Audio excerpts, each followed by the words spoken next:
Hey guys, Shame Screen here. Today we're going to be trying something a bit different than my normal content.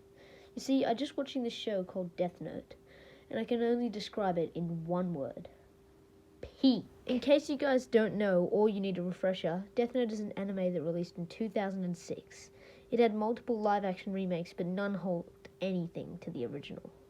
The show follows Light Yagami as he finds a notebook at a school labeled the Death Note. The book claims to be able to kill people by writing their name and picturing their face. And he turns on the TV to see a criminal holding innocent lives hostage. He begins to scribble down the name, and sure enough, within 40 seconds of writing the name, the man suffered a heart attack and died. Eventually, it becomes known that people dying of a heart attack is from a killer dubbed Kira.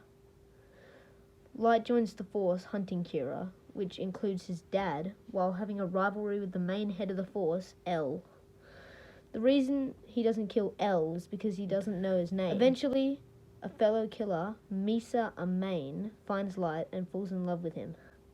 All of this results in the death of L and Light's father.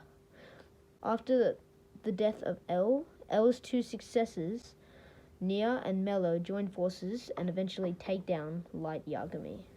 The show is so well done. Somehow you can empathize with the killer that only kills criminals. Reminds me of another show. And the ending. The ending of the show is so perfect. It was intense and so well executed. And best of all, they had really great characters. Yuzaki was my favorite. Yuk and Rem were both great Shinigami. Misa Amain was honestly better for Light. Matsuda had an amazing and unexpected character arc, especially in the finale. You could really see Nia as the echo of L. Detective Yagami was willing to shoot his son if he found out he was Kira.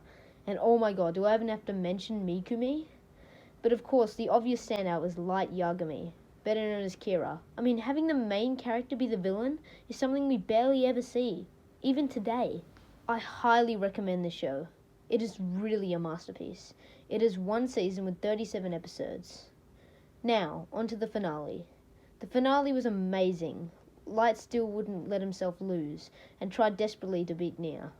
But ultimately, Nia had already beaten Light him. Reached for another piece of the Death Note and is immediately shot by Matsuda.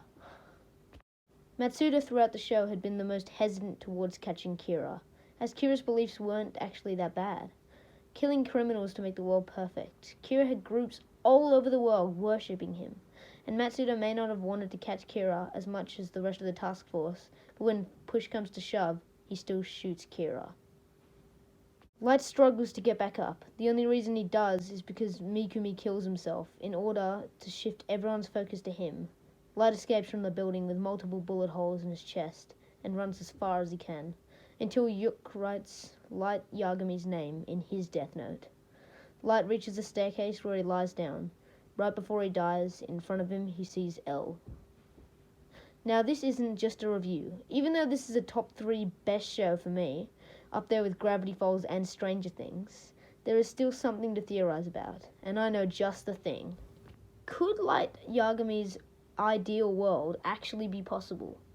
Throughout the show, Light Yagami makes it clear that he wants to create a new world where crime is just a myth. But would that actually be possible? Well, crime itself has never really stopped. People are always going to be stealing, right?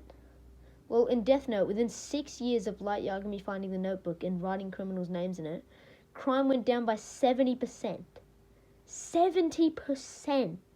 Which means every 3 years, crime reduced by roughly 35%. And in the show, people worship Kira so that they don't get killed by him, because of the fear of death. But really, has that ever stopped people before? People have gone into deep waters where sharks roam. People have murdered without a care in the world, and those can both be punishable by death. So why would one person inflict this much fear, when the law doesn't? Well, it's most likely because the law is more forgiving. In some states, people are executed for their crimes, sure, but in other states they may serve prison time, and even then, you aren't guaranteed to serve your full sentence. You might get out on good behaviour. So in Kira's ideal world, people would be much too afraid to even pick up a coin off the ground that isn't theirs. Well, believe it or not, this is actually possible. It would take much more time than 6 years, though. According to the Australian Institute of Criminology, crime in Australia has reduced 9% since the year 1990. Now, that may seem little, but this was actually from 2008, meaning crime had reduced 9% over 18 years. Meaning, for crime to go down as much as it did in the anime, it would take roughly 640 years. So would it be possible? Theoretically, yes. But would Light even be able to wait that long? Probably not. That's saying he would even live that long. So this perfect world may be possible, just not while you have L watching your back. Thank you guys for watching, and I'll see you in the next one.